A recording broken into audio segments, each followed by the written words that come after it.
Bulb دھوکا. اللہ قرآن میں کہہ رہے ہیں دنیا ایک نظر کا دھوکا ہے. متاع الغرور متاع قلیل. یہ تھوڑا سا مزہ ہے. تم نیا مکان بناؤ گے 3-4 مہینے کا مزہ, نئی گاڑی لوگے 2-3 مہینے کا مزہ, نیا سیل فون 1 مہینے کا مزہ. یہ دنیا عارضی مزہ ہے, اور ایک مزہ آنے والا موت کے بعد جو کبھی ختم نہیں ہوگا. آپ سب سے گزارش ہے سب کچھ کرو, لیکن یہ تو سیکھ لو, یہ سمجھ لو, کیونکہ ہم نے مرنا ہے. روزانہ 2 لاکھ آدمی مرتے ہیں, واپس کوئی نہیں آنا. اور اللہ فرماتے ہیں جب گنہگار مرے گا نا تو وہ کہے گا, دیکھتے ہی جب مرے گا تو یہ سین بند ہو جائے گا, وہ کھل جائے گا. تو وہ کہے گا ربنا ابصرنا وسمعنا فرجعنا نعمل صالحا انا موقنون. اے میرے رب, میں نے دیکھ لیا, میں نے سن لیا, مجھے ایک دفعہ واپس بھیج دے, اب میں گڑبڑ نہیں کروں گا. تو ایک یاد دہانی آپ کو میں کرانے آیا ہوں. ہم سب نے مر جانا ہے, واپس کبھی نہیں, قبر میں اکیلے. قیامت کے ایک دن 50,000 سال کا ہے, 50,000 سنہ, اور ہم سب نے دیکھنا ہے. اس دن اللہ ہم سے پوچھیں گے بتاؤ تمہیں دنیا میں کیوں بھیجا تھا. ایک گزارش آخری یہ ہے, دیکھو کامن بات کر رہا ہوں. اب آپ قرآن اٹھا کے پڑھیں نا تو آپ دیکھیں نوح علیہ السلام کو کیسے اللہ تعالیٰ نے پانی کو طوفان سے مار دیا. نبی اپنا کام کرتا تھا, مار دیا. قوم عاد آئی, اللہ نے ہوا چلائی, سب کو مار دیا. کوئی ویپن استعمال نہیں ہوا, کوئی فوج استعمال نہیں. قوم سمود آئی, اللہ نے ایک چیخ مروائی, سارے کو کلیجے پھاڑ دیے, کوئی ویپن استعمال نہیں ہوا. بدر میں 1000 فرشتے اترے اور سب کا مارا ماری کی, حضور صلی اللہ علیہ وسلم اور صحابہ کا ہاتھ نہیں لگا. میں آپ کو صرف یہ بتانا چاہتا ہوں کہ اللہ ہم سے ایک ڈیمانڈ کریں. کتنی خوبصورت آیتیں ہیں. ان الذین قالوا ربنا اللہ ثم استقاموا. جو یہ کہہ دے اللہ میرا رب ہے, میرا رب اللہ ہے, اور اس پہ ڈٹ جائے, بس اللہ میرا رب ہے. اچھا اللہ دوسری جگہ فرماتے ہیں جو یہ کہے گا اللہ اس کا رب ہے, اس پہ ڈٹے. احسب الناس ان یترکوا ان یقولوا آمنا وهم لا یفتنون. کیا تم گمان کرتے ہو تم نے اللہ کو رب بنا لیا, اب اللہ تمہارا امتحان نہیں لگا؟ یہ تو ہو ہی نہیں سکتا. اللہ امتحان میں ڈالے گا 100%. دنیا ہی ٹیسٹ. اللہ قرآن میں کہہ رہے ہیں الذی خلق الموت والحیات لیبلوکم ایکم احسن عملا. میں تمہیں موت زندگی میں نے کیوں بنائی ہے؟ تمہارے امتحان کے لیے, کہ دیکھوں کہ تم میں عمل بنائے کون آتا ہے. تو اللہ قرآن میں کہہ رہے ہیں جو اللہ کو رب بنا لے اس پہ ڈٹا رہے. نہیں اللہ اب تو میں جھوٹ نہیں بولوں گا, یا اللہ میں 2 نمبری نہیں کروں, تو میرا رب ہے, تو 24 گھنٹے مجھے دیکھ رہا ہے, میرے شارک سے قریب ہے. جو اللہ کو رب بنا لے اس پہ ڈٹا رہے. اور چند میں نے مجھے جب میں اس طرف دین کی طرف آیا ہوں 2-3 سال حالات مجھ پہ بھی آتے ہیں, لیکن میری گیدرنگ اتنی اچھی تھی نیک لوگوں کی. انہوں نے مجھے سمجھایا, قرآن سنایا, حدیثیں سنائی, حضور صلی اللہ علیہ وسلم کی زندگی, انبیاء کی سنائی, تو مجھے تسلی ہوئی بھائی یہ پہلے بھی ہو چکا ہے. جیسے آدمی پہ بیٹ پیچ آتا ہے کرکٹ میں تو سینئر پلیئر آ کے بتاتا ہے سب کے ساتھ ہوتا بھی بیٹ پیچ, کوئی مسئلہ نہیں, اس طرح کھیلو اس طرح. تو مجھے انہوں نے بتایا کہ کوئی مسئلہ نہیں آتا ہے, وہ ٹیسٹ ضرور آتا ہے. لیکن اللہ یہ وعدہ کر رہے ہیں جو اللہ کو رب بنا لے اس پہ ڈٹا رہے. اور اللہ کو رب بنانے کا مطلب کیا ہے؟ انسان اللہ کا بندہ ہے. عبد کس کو کہتے ہیں عربی میں؟ عبد, پیروں کے نیچے جو مٹی آتی ہے اس کو عبد کہتے ہیں. عبد کس کو کہتے ہیں؟ 24 گھنٹے کا کسی کا غلام. اللہ کہہ رہے ہیں جتنا تیرا, دیکھو نا, میں پتہ نہیں شاید بھی ساتھ میرے بیٹھا تھا, جنرل ہمایوں صاحب کے یہاں گئے تھے نا جب کور کمانڈر. ایک آدمی سولی نے مجھ سے سوال کیا کہ آپ کے کپتان عمران خان کے بارے میں آپ کیا کہتے ہیں؟ میں کہا بہت اچھا انسان ہے, اور مجھے تو انہوں نے بڑی فیور کی ہے. ایز اے انسان میں ان کو جانتا ہوں. میں سیاست پڑھتا نہیں, ٹی وی دیکھتا نہیں, اخبار میں پڑھتا نہیں, مجھے نہیں پتا کیا کرنا. کہہ رہے جب سے وہ آئے معیشت تنگ ہو گئی ہے. میں کہا یہ بات نا آج سے 3 سال پہلے جب میاں صاحب تھے تب بھی لوگوں نے مجھ سے کہا, اور جب فلاں تھے تب بھی کہا ہے.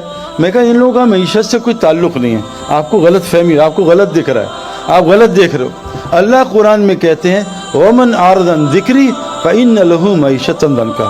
جب تمہارے جسم کے اعضاء اللہ کی نافرمانی, آنکھ حرام دیکھے گی, کان حرام سنیں گے, زبان حرام بولے گی, جب تمہاری یہ جسم کے اعضاء اللہ کے حکم توڑیں گے میں تمہاری زندگی برباد کروں گا. مال کے ساتھ برباد کروں گا, ان آنکھوں سے میں 30 سال دیکھ کے آ رہا ہوں. حکومت کے ساتھ برباد کروں گا جیسے فرعون نمرود کو برباد کیا, مال کے ساتھ قارون کو برباد کیا, طاقت کے ساتھ قوم عاد کو برباد کیا, بزنس کے ساتھ قوم شعیب کو برباد کیا, زراعت کے ساتھ قوم سبا کو برباد کیا. میں تمہیں یہ نہیں کہ غربت میں تمہیں نعمتیں دے کے برباد کروں گا جب تم اعضاء کو اپنی مرضی پہ چلا. آنکھ سے حرام دیکھو, اللہ نے آنکھ کے لیے حرام بتایا نا. ڈیزل گاڑیاں, پیٹرول گاڑی خراب ہو جائے گی. یہ جتنی بیماریاں بھی آ رہی ہیں جو اور آگے آنے والی کتابوں میں, یہ سب اللہ کے نبی نے کہا فحاشی کی وجہ. تم فحاشی چھوڑ دو اللہ بیماریاں ختم کر دیں. اور میں آپ کو قسم کھا کے کہہ رہا ہوں, آپ ایک حرام چھوڑو, آپ کے دل میں جو سکون ملے گا آپ سوچ نہیں سکتے. لوگ کیا کیا دوائیاں لیتے ہیں, کیا کیا چیزیں لیتے ہیں سکون کے لیے. ابھی میں یورپ سے ہو کے آ رہا ہوں, جو ملے میرے دل میں بے چینی ہے، مجھے کوئی دوائی دے دیں، مجھے سکون نہیں ملتا۔ میں نے کہا آؤ ہمارے ساتھ آپ کو بتائیں۔ تو میرے بہنوں بھائیوں، ایک گزارش اللہ کہتے ہیں جو اللہ کو رب بنا لے اور اس پہ ڈٹا رہے، جب یہ مرے گا نا تو اس کو لینے فرشتے آئیں گے، اور حدیث میں آتا ہے 500 فرشتے آئیں گے، اس کو خوشخبریاں سنائیں گے۔ یہ ڈرے گا آگے سے اور غم کھائے گا پیچھے کا، وہ کہیں گے اللہ تخافوا ولا تحزنوا، مت ڈر جو آگے آنے والا ہے، مت غم کر جو پیچھے چھوڑ کے جا رہا ہے، آ تجھے وہ جنت دکھاتے ہیں جس کا نبیوں نے وعدہ کیا تھا۔ پھر وہ پتہ کیا کہیں گے، نحن اولیاءکم فی الحیاۃ الدنیا فی الآخرہ، ہم تیرے ساتھ دنیا میں بھی ہوتے تھے، تیری مدد کرتے تھے، اب ہمیشہ ہم تیرے ساتھ رہیں گے۔ جو اللہ کو رب بنا لیتا ہے، دنیا بھی ان کی فرشتے مدد کرتے ہیں، سارا قرآن اس سے بھرا ہوا ہے۔ تو اللہ کو رب بنانا، اپنی زندگی کو ٹھیک کرنا، میرے دوستو یہ ساری کائنات اللہ نے انسان کے لیے بنائی ہے۔ میری ایک گزارش آپ سے، ایک سوال ہے کبھی سوچنا، مجھے 37 کی ایج میں کسی نے مجھ سے پوچھا تھا، ایک آدمی نے، اور وہ نیا ریورٹ مسلم تھا، اس نے کہا تم نے کیا پڑھا ہے؟ میں کہا کمپیوٹر سائنسز پڑھی ہے۔ تو تم کیا کرتے؟ میں کرکٹر ہوں۔ وہ کہا کرکٹ سیکھی تھی؟ میں کہا سیکھا۔ کمپیوٹر سائنس میں نے سیکھی۔ وہ کہا تب یہ انسان بننا بھی سیکھا؟ میں کہا نہیں، یہ تو نہیں پتہ کیسے ہوتا ہے، انسان بننا بھی سیکھنا ہے، اور کائنات کا سب سے مشکل کام انسان ہے۔ انسان بن جاؤ، اللہ کہہ رہے ہیں ساری کائنات کہ انسان اس کائنات کی سب سے خوبصورت ترین چیز ہے۔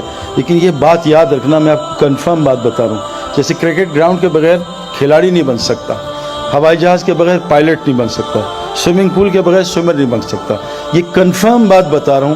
اللہ قرآن میں کہتے ہیں زمین میں جو پہلا گھر میں نے بنایا، ان اول بیت وضع للناس للذی ببکہ مبارکا ھدی للعالمین، وہ مسجد حرام مکہ رکھا تاکہ لوگوں کو برکتیں مل جائیں، ہدایت مل جائے۔ انسان بننے کی جگہ بس مسجد ہے اور کوئی بھی نہیں، یاد رکھنا۔ بغیر گراؤنڈ کے کرکٹر نہیں بن سکتا، گھر میں نالج حاصل کر سکتا ہے، بہت نالج ہوگی۔ بغیر سوئمنگ پول کے سوئمر نہیں بن سکتا، اللہ کی قسم بغیر مسجد کے کوئی انسان نہیں بن سکتا۔ فرمایا جیسے مچھلی کے لیے پانی ہے، انسان کے لیے مسجد ہے، جیسے مچھلی کی روزی پانی میں، انسان کی ساری روزی پانی کے اندر ہے۔ اور روزی میرے دوستو، سکون، چین، اطمینان، اچھی بیوی، نیک اولاد، صحت، یہ بے خوف زندگی، اللہ فرماتے ہیں روزی کا ہے، اور فی السماء رزقکم وما توعدون، وہ آسمانوں میں، تم نیچے سائے میں خوار نہ ہونا۔ آج ہم ٹوٹیوں، پانی ٹینکی میں ہے، ہم ٹیپس میں خوار ہونے ہیں۔ روزی کا ہے اللہ کے پاس، آسمانوں میں۔ اعمال میں 5 لفظ ہوتے ہیں، اعمال، ہمیں مال چاہیے نا، اعمال، الف اینڈ ٹھیک کر، آگے مال ہی مال ہے۔ اللہ نے اعمال کے اندر مال بھی رکھا ہے، اپنے اعمال ٹھیک کر لو، اللہ کو رب بنا لو۔ 3 کا ہے کام تم کرو، مساجد کو 24 گھنٹے آباد کرو، سب کو نمازی بناؤ، سب کو زکوٰۃ لینے والا بناؤ، اللہ اپنے علاوہ سارے ڈر تمہارے اندر سے نکال دے گا۔ تو اس لیے ایک پیغام دینا تھا، اللہ نے ہمیں دنیا میں تھوڑی دیر کے لیے بھیجا ہے۔ حضرت محمد صلی اللہ علیہ وسلم آخری نبی ہیں، اب کوئی نبی نہیں آئے گا۔ اب یہ سب عورت مرد کی ذمہ داری ہے کہ ہم سب مل کے اس کی فکر کریں کہ میں بھی اللہ کو پہچان لوں، اور یہ ساری کائنات 6 بلین لوگ ہیں، امریکہ میں بہترین لوگ ہیں، جھوٹ نہیں بولتے، دھوکہ نہیں دیتے، یورپ میں بہترین لوگ ہیں، لیکن ان لوگوں کو بیچاروں کو مسلمان تو پتہ، اسلام نہیں پتہ۔ تو کیونکہ نبی اب کوئی نہیں آنا نہیں، قرآن نے ہمیں ذمہ داری لگائی ہے کہ اب اس امت نے قیامت تک کے لوگوں کو جا کے یہ پیغام پہنچانا ہے۔ اللہ قرآن میں فرماتے ہیں قیامت کے دن ظالم اپنا ہاتھ کھائیں گے، یوم یعض الظالم علی یدہ، قیامت کے دن ظالم اپنا ہاتھ چبا جائے گا، کہے گا یقول یا لیتنی اتخذت مع الرسول سبیلا، ہائے کاش رسول کا راستہ اپنا لیتا۔ پھر رسول کا راستہ کیا؟ قل ھذہ سبیلی ادعو الی اللہ، میں تو اللہ کی طرف بلاتا ہوں، یہ میرا راستہ ہے، اور جو مجھ پہ ایمان لاتے ہیں ان کا بھی راستہ۔ تو آپ سے گزارش ہے، جیسے ماشاءاللہ بھی یہ ورلڈ کپ میں کتنے لوگ اسلام قبول کر رہے ہیں، اللہ نے ورلڈ کپ کو ذریعہ بنایا۔ ہاشم معاملہ ہمارا کرکٹر ہے، کیسا زبردست شاہد جانتا ہے، کتنے لوگوں کو اس نے کلمہ پڑھا ہے۔ ایک ہندو خاندان، اس کے ہاتھ پہ اس کا اسکورر ہے، پورا خاندان مسلمان ہو گیا۔ محمد یوسف کتنے لوگوں کا ذریعہ بنا۔ تو آپ میں اللہ نے بہت ٹیلنٹ دیا، جو کرنا ہے کاروبار کرو، حکومت جو مرضی چلاؤ، اللہ کو ساتھ لے لو اور نبی کا کام اپنا کام بنا لو، اللہ دنیا ہی جنت بنا دے گا انشاءاللہ تعالی۔ اللہ تعالیٰ ہمیں عمل کرنے کی توفیق عطا فرمائے۔ جزاکم اللہ خیر، السلام علیکم۔